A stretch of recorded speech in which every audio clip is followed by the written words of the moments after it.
Hello friends, welcome to Gardening with Creekside. I am Jenny and today we're going to have a lot of fun. I have my sweet friend Kata here from Walter's Gardens and we're going to be talking about mangaves. And if you have no clue what a mangave is, that's okay because they're relatively new to the market, and so that is why we have Kata, who is the resident mangave expert. She would say she's not, but she knows a whole lot more than I do. So she came over and we're going to have fun talking about mangaves, what they are, how you can grow them, best practices. We're going to go ahead and move one of these beauties up to a bigger container because it is outgrowing its current home. But these are a lot of fun to add to your garden for diversity and just different, whole new different look. So again, Kata is our friend from Walter's Gardens who, as you know, we have a great relationship with, and they send us plants all the time to trial, and we love all of their perennial plants. So mangaves are unique to Walter's Gardens, is that correct? Yeah.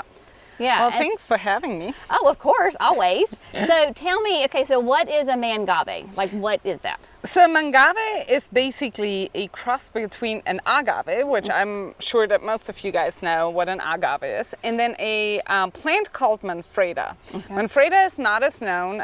It's a type of succulent as well. The difference really is that manfreda is much more colorful.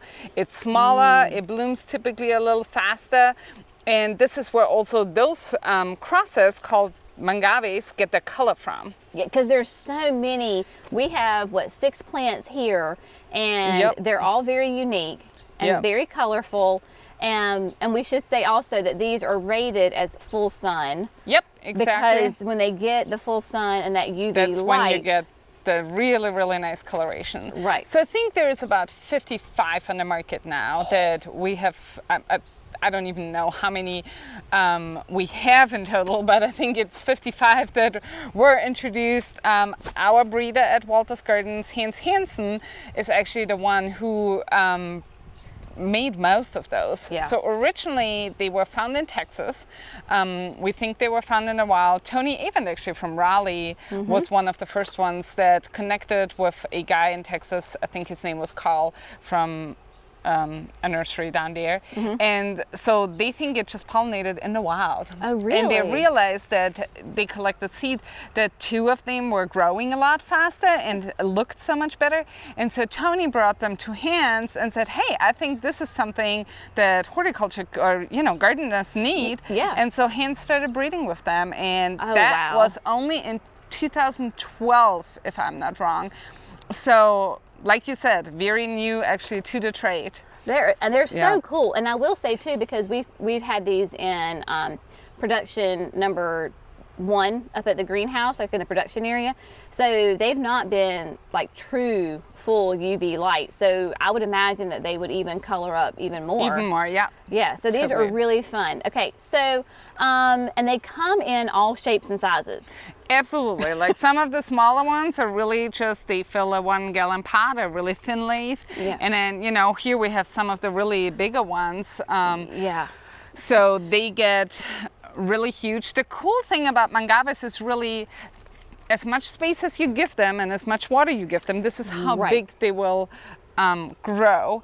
And if you kind of keep them in a container, then that's kind of where they just stop. Right, so you can keep them basically as small as you want, or you just keep moving them up and then they just get big. So like Aztec King right here, I think he's probably one that you notice first, because he's just, he's gorgeous, but it says up to 2 feet tall and 38 to 42 inches wide.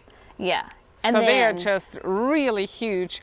Up at Walter's Gardens in Michigan, we have actually a whole bed, and we're gonna look at that, I think, this summer together, right? Yeah. So there we actually plant them out, and they just get massive. And then we take them out through the winter, because up in Michigan, of course, they are not hardy.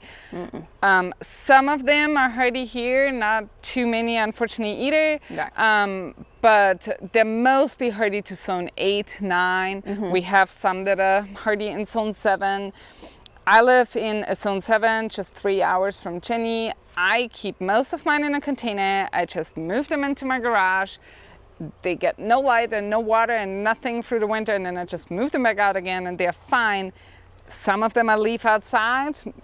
They definitely, you can see some damage, but usually they come back. Yeah. But I would not say that they are at all winter hardy. So you just have to know what you get into. Right. And then another fun thing that we were talking about, because of course, you know me, I garden with gloves just because of my hands, but you were saying that the mangaves are less dangerous, shall we say, than like agaves, Yep. because agaves can be very prickly and pokey, and pokey. But I mean, obviously, if you hit it in the right spot, it's pokey. But I mean, you can easily, you know, run your hand on it. Yeah. And I really feel like there is quite the differences between them. So while this one here is red wing, a very soft one. I was gonna say that one over here, here with racing stripes.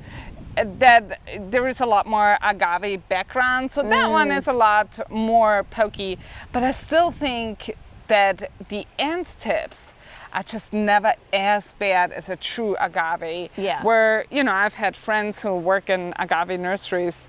They literally had to go to the emergency room. Oh, wow. I don't think that can happen as quickly. And so you'll see when we repot it how we can just really like grab it and you're fine. Yeah. So it's a really cool plant where repotting doesn't seem like this chore that you really never want to do because you're scared of it. Right, and have to wear like all the protective gear on Yeah. it. I will say sometimes it's helpful to wear long sleeves. Some people do break out easily. I don't. I think you haven't said you haven't seen it either. So if you have ever felt like agaves bother you, maybe you just want to wear a long sleeve. But Sure. And that's just when you're repotting. absolutely, Yeah. So it's really just an interesting, they're just a great concept and they're just beautiful. So this one like is called Maverick, and Maverick, it just looks like a spotted leopard, almost. It is just really, really fun.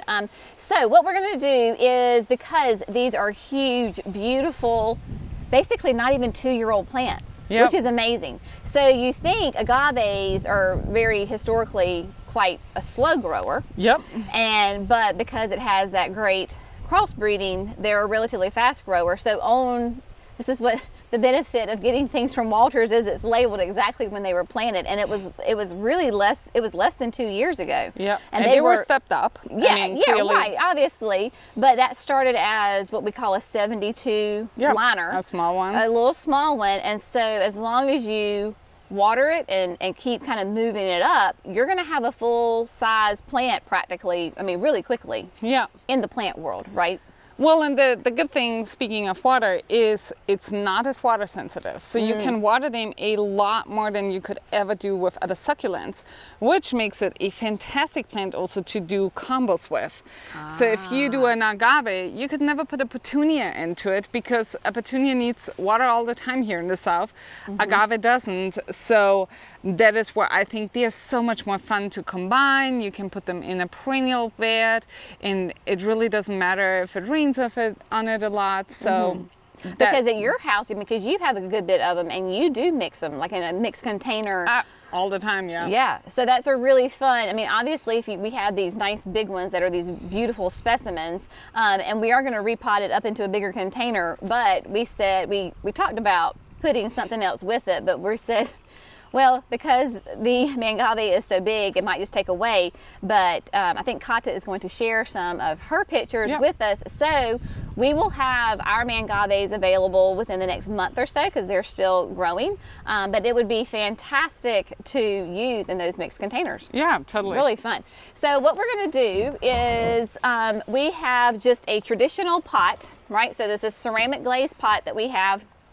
I don't know, that's maybe a 12-inch diameter, maybe a 14-inch diameter across, and we'll say maybe 18 inches tall. That sounds about right. And so we're going to repot. This is red wing into here. And the fun thing is they're not fussy at all. No, not at all. I mean, sometimes it's helpful to have a friend. Well, I'm just going to move it over just a little bit. And so we're going to use the Proven Winners potting soil, and it is, because you said you don't have to have like a succulent mix, like you can use your traditional I use my mix. regular soil. I don't know if some of the websites might suggest some fancier mix, but I've been very successful with my regular potting soil. Like I said, I've combined it with annuals before, so like there's really no need to be super picky about it. I mean, why make it harder? Exactly. Yeah. Seem like you don't really need any special fertilizer or anything. Like it's a very, very easygoing plant. Okay, so fill it up, what, halfway you think? Yeah. Because that's going to be a good size. A little bit more? No, I think that's good, and then we'll just put we'll add it around. Okay. Yep. So see, gardening with friends is always much more fun. Absolutely. Because, especially when your friend has more knowledge about the plant than I do. So, all right. Okay. So of course I'm afraid I'm going to break it, and Kata's like, "Nah, you're fine." All right. Now question. Yes. With the roots, do we need to loosen those up any? You know, you can, but to be honest, a lot of times I'm by myself, so I don't. Yeah, that's why I am normally. But yeah, I think this is just fine. I do think now we need a little bit more soil. Yeah. Okay. And if we wanted to prune off any of extra leaves. Yeah, because they have, of course, right? It's a plant, and you're going to have leaves that are like older leaves, damaged leaves. So we can just come in here. Do you want to turn it so they can see it also? Yes. Let's Yeah. see. So we'll try to get also a closer up. I don't want to take out a good leaf. Sure. So you can see, like on this leaf right here, you know, the tip was damaged. It's just an older leaf, right? So that just is what happens. Now, we had talked about that, just like agaves and everything else, other succulents, that they will, over time, produce babes, right? Yeah. So this one has like a couple. Has a couple in here, but we are going to leave them because as the mother plant ages, we want to leave that, because once it blooms, the mother plant will die. then the mother plant dies, and then you have all your babes to take over, the pups to take the place of the mother plant. Yeah. So that is. And the bloom is actually gorgeous. Is it? I've Yeah. never seen one before. It looks very similar to an agave bloom, of course, but yeah, I just think it's super fun when they bloom. Of course, it's a little sad because you lose your big plant, but then, you know, like you said, you have a ton of the little pups coming up. So if you do get a bloom, it can get, depending on which variety you get, they are oftentimes 6-7 feet tall. Really? So you can either stake them when that happens, or like I would then just take my container and put it towards like my house so it can kind of lean. If you do have them in a container, I feel like they're top heavy, and you will see that the bloom kind of like leans over. Kind of falls over. Not so much a problem if you have them in the landscape, but that's just something to think about. Might take a couple of years, but I was going to say, how long would it take for them to do that, to bloom? So it's really interesting because, of course, we talk only about mangave, red wing, but of course, this might have a different parentage as like this. So depending on what the parentage is, it can be any way, you know, between 5-6 years. Okay. I think there is a couple of mangaves that we have never seen bloom. So it really depends. But it depends, of course, when you bought it. If you buy, you know, a little cord that Jenny just grew for you this year, it might be different than if you buy it next year from you. Sure. And yeah, right. So it's going to be years in the making. It's not going to be like once 2 years. a year. No. 2 years. Yeah. Okay. All right. Perfect. But even if it happens, like, just enjoy the bloom, and you have the pops. It is. There you go. All right, so we're going to try this again. Let's see. Yeah. What do you think? I think we're better. Is that good? Yeah. Oh. Yeah, I think I'm going to hold it up for you, and you can scoop in maybe. If that helps. Yep. And Jenny broke one. We broke one. But I was going to say, it does happen, and they are a little tender. I mean, they're not like extremely fragile, but they are also. Yeah. Well, it's like succulents. Like, it's more like your hens and chicks or something, you know? That kind of, that's what I think the leaves feel like. Yes. Okay, so we're going to try to keep them up on the side. This is going to be You know, I always say it's not gardening till you get messy. No. Gardening. It's not gardening till you get dirty. Here you go. Okay. I think if we go ahead and put it down and then, yeah. Just shift in. Yeah, because let me move the king. The king. The king's in the way. Long live the king. Oh my goodness. And then yeah, there we go. Jenny doesn't have, but sometimes I actually really like to use really big scoops, like what they use in, okay, so here's my English problem. How do you call it when you have a little broom and a little... Dustpan? A dustpan. There we go. I really like dustpans for filling pots. Here, will you cut that one? Yes, dustpan. Oh, did I break that one too? That's okay. Here you go. There we go. So, but, I mean, it is a good thing to say is that when you're repotting, that's a great time to do the maintenance. Yeah, and to clean it up, you know? Yeah, and especially, so those of course were grown in a greenhouse. Like I mentioned before, I have mine in a garage over winter time. You will see like most of the bottom leaves to be that brown and yellow and yucky. So I typically cut them all back and then reset it. Also, if I have them in nice pots, I just take it out, cut all the really brown leaves, make it pretty again. You'll see like as you do that you know it really will grow out of here again, out of the center. So it doesn't matter too much.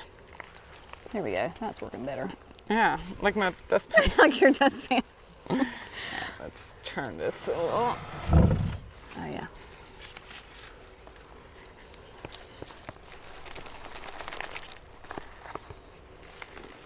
So much fun. Such a fun plant. It is, and I really like this container with it too. Look at. I know, and it's like immediately as you put them in containers, I think they look so fancy. Like you have such a fancy plant. That's us. Fancy pants. Fancy plants. There we go. All right. We're just going to manhandle it. You and if you remember, Kata was with us back in, when did we do that? The fall? I don't know, it was cold. It was cold, that's right. But yeah, it was like November, October. Sure. Yeah. We'll find out the date. We'll put it on there. But Kata is from Austria, and her English is great. It is wonderful. That was not my point. My point was that her dad has a beautiful perennial nursery in Austria. Yeah. And so much fun. And you grew up in the business. Yeah. Like my kids are. Yeah, and if you want to or not. And so it's so funny because Kata growing up, a lot like my kids are like, oh, I'm never going to be involved in plants. No. And look at her. Like it. Look at her now. Here she is. It's the most fun industry. It's relaxed. Everybody's friendly. You're around plants all day. I know. You're outside, which most of the time is a good thing. Yeah. Right. You're not in And if not, you just, do videos or read. That's right. Yeah, I love it. I called my friend Jenny.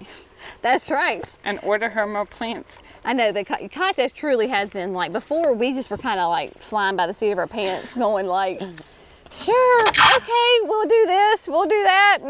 But yeah, we do love Kata because she has. Oh, stop it. Oh no, but I do. But I've always said that you don't have to know everything, but you surround yourself with people who do know. Yeah. Like who specialize in other areas, and you know perennials really well, and Kata is very honest, and so Kata will be like, Jenny, that plant is junk here in North Carolina, don't grow it. I'm like, thank you, that just saved me years of heartache.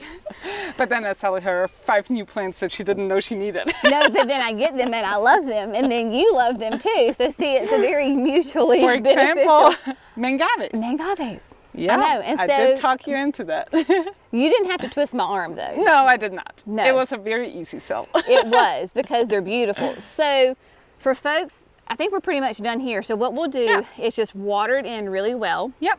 And if any of the soil settles, then we'll just go back in and fill in the gaps. Yeah, absolutely. With the soil. I am going to, We're going to have at least some of these on display here at the nursery so that folks can see them. They are not for sale. These are Jenny's personal collection. But you can make that yourself. You can make it yourself because we ordered, especially when we were first getting started with the mangaves, which is great because Walters offers, like you can buy like a tray of just the Red Wing or just the Maverick, but they also give us, but have available like mixed varieties. And so that's what we did. There's 2 different ones. So we have one variety this year. Next year we're going to do the next one. And then we can kind of figure out which ones maybe people like better, which ones sold more, and we can like supplement with those. So we will have all of these that you see today are part of what we have. Some of them, yeah. I think so. If not all of them, very close. And so we will have them, right now we're currently growing them out. Kata and I were checking on their roots. We like to have their roots all the way down to, in their quart containers. And so Kata said about maybe another month they should be ready to go. And super exciting. If you are coming to Creekside, of course, please check these out. And if you're not going to be local here, check out your local garden center and ask if they have mangaves. And if they have no clue what you're talking about, send them to the Walters website because all the information is there. Yeah, and there is also actually on Instagram that I want to point out. Oh, yes. Yeah, so it is called Mad About Mangave on Instagram. Really fun pictures there. Actually, some of my coworkers and of course Hans the breeder have fantastic containers too. And you can see a lot of pictures of where it's in the beds at Walter's Gardens. So I really always like to also point out the Instagram. And I think there is also, if you just Google Mad About Mangave, that's how you find a lot of information about it, videos. We'll have all those links, like we'll have them in the video, and then check out the video description because we'll have all those links there. So definitely check those out for inspiration because I always say that I'm a visual learner. So if I can see something, then it's really nice to have that where you can see it. And then if you need to tweak it to make it your own, then there you go.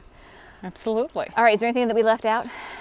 I don't know. I think that's really it. And just don't be afraid of the fact that it's not winter hardy, especially when it's fairly small. So I also have some of I just have to admit that there's some that are my favorites and then some that have to survive the garage, which they do fine. But my favorites, I actually use as houseplants.